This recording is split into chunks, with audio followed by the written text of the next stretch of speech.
ನಮಸ್ಕಾರ ಪ್ರೇಕ್ಷಕರೇ, T9 ನ್ಯೂಸ್ಗೆ ಸ್ವಾಗತ.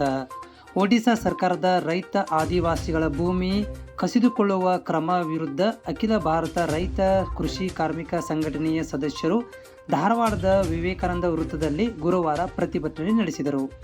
ಒಡಿಶಾ ಸರ್ಕಾರ ಜನವಿರೋಧ ನೀತಿ ಅನುಸರಿಸುತ್ತಿದ್ದು ಬಹುರಾಷ್ಟ್ರೀಯ ಕಂಪನಿಗಳಿಗೆ ರೈತ ಜಮೀನುಗಳನ್ನು ನೀಡುತ್ತಿದೆ.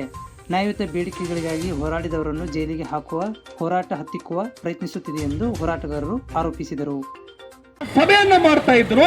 ಆ ಸಭೆಯನ್ನು ಉದ್ದೇಶಿಸಿ ಎಐಕೆಕೆಎಂಎಸ್ ನ ಅಖಿಲ ಭಾರತ ಅಧ್ಯಕ್ಷರು, ನಮ್ಮ ನಾಯಕರು ಹಾಗೂ ಎಸ್ಕೆಎಂ ನಾಯಕರಾಗಿರ್ತಕ್ಕಂಥ ಕಮಲ ಸತ್ಯವಾನ್ ಮತ್ತು ಒರಿಸ್ಸಾ ರಾಜ್ಯದ ಎಐಕೆಕೆಎಂಎಸ್ ನ ಅಧ್ಯಕ್ಷರಾಗಿರ್ತಕ್ಕಂಥ ಸದಾಶಿವ ಅವರ ಮೇಲೆ ಏಕಾಏಕಿ ಸಭೆಯನ್ನ ಮುಗಿಸ್ಕೊಂಡು ಇನ್ನೊಂದು ಊರಿಗೆ ಹೋಗುವತ್ನಾಗ ಈ ಹೇಳಿ ಮಾನಗೆಟ್ಟ ಸರ್ಕಾರ ಗುಂಡಾಗಳನ್ನ ಮತ್ತು ಪೊಲೀಸರನ್ನ ಬಿಟ್ಟು ಅವ್ರ ಮೇಲೆ ಅಟ್ಯಾಕ್ ಮಾಡಿದ್ರು, ಅವ್ರನ್ನ ಅಪಹರಣ ಮಾಡಿದ್ರು, ಹೋಗಿ ಪೊಲೀಸ್ ಸ್ಟೇಷನ್ ನಲ್ಲಿ ಇಟ್ಟಿದ್ದಾರೆ.